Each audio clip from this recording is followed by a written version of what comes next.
నేను రాష్ట్ర ప్రజలకు విజ్ఞప్తి చేస్తా ఉన్నా, 2 లక్షల రూపాయల రుణమాఫీ జరిగిన పొందిన రైతులు కాంగ్రెస్ కోటేయండి. 2 లక్షల రుణమాఫీ జరగని రైతులందరూ కారు గుర్తు కోటేయాలని విజ్ఞప్తి చేస్తా ఉన్నా. 15,000 రూపాయల రైతు బంధు ఇస్తామని కాంగ్రెస్ పార్టీ ఎన్నికల్లో హామీ ఇచ్చింది.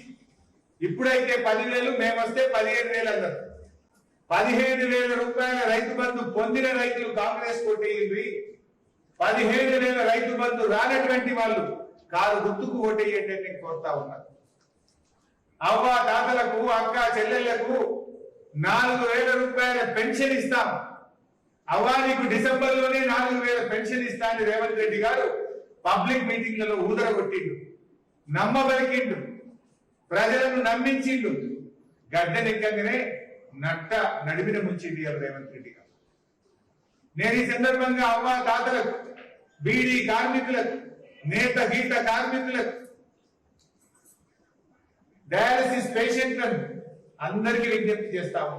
ఈ రాష్ట్రంలో 42,80,000 మంది ఆసరా పెన్షన్దారులు ఉన్నారు.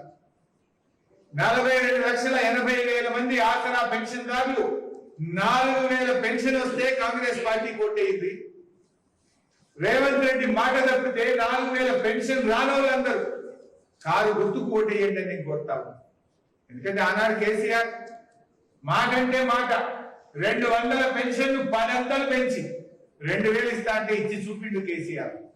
కానీ కాంగ్రెస్ పార్టీ 4,000 ఇస్తానని అవ్వ తాతలను మోసం చేసిన పార్టీ ఇవాళ కాంగ్రెస్ పార్టీ. అదే విధంగా ఇంట్లో ఉన్న 18 ఏళ్లు నిండిన ప్రతి మహిళకు 2,500 రూపాయలు ఇస్తామన్నారు.